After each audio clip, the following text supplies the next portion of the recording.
You showed us the rod and how stiff it is. Yes. Now, what line weight are you running? How many kilo on the main line are you running? Like I said, I mostly use myself between 0.28 and 0.32, and depending on the brand there's a bit difference in the lines, but most often you can have it between 26 and 32 kilos. Kilos. Yes. It's a fairly heavy main line. We've got big fish. Yes. And tell us about your leader. That's are you using wire leader? Yeah, for the jerkbait fishing I use the titanium leaders. Okay. Wow. They're really stiff. Yep.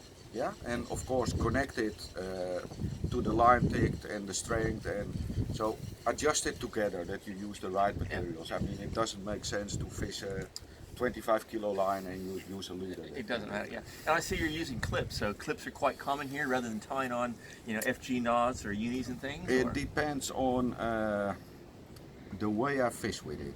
Those work perfectly for me with jerkbait fishing. Gotcha. Yes, and with some other systems that I need to change lures much more or quicker, then I use some snap-on systems. But okay, that sounds most important is quality about the leaders, lines. That's leader. Absolutely important. Wow. Yes. And here's a very short leader on that one, so that's kind of probably a half a meter long on your leader. Yes, but like I said, that's what I use for the jerkbait fishing. And why it is so stiff, because if we take a jerkbait, for example, and then I mean there's many models, many brands, and of course, but I think really well-known jerkbaits are, for example, and that works always here.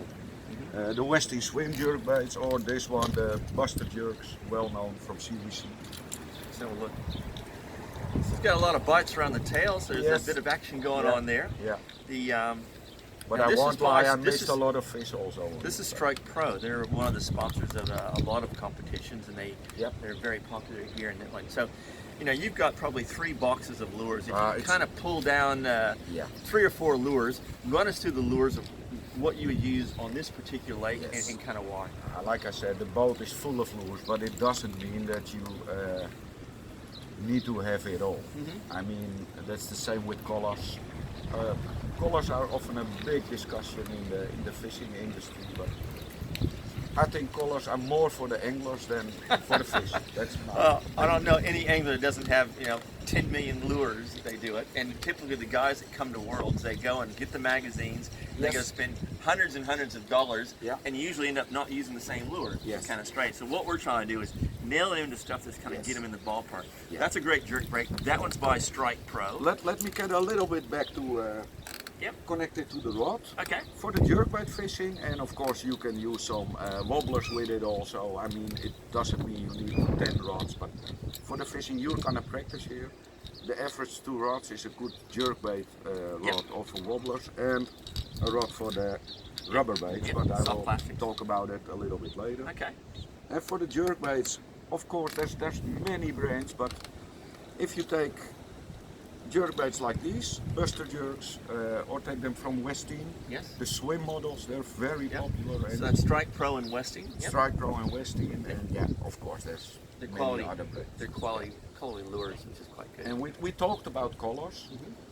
Again, I think any color you fish, as long as you have it on the rod and fish with it, you start catching with it, and that gives you the fate of the color. Sure. Myself, I prefer most natural colors. Yeah, so like this and like these ones. And of course, in some circumstances, when it's bright sunny weather, then it often helps to change to a little bit brighter colors like motor oil or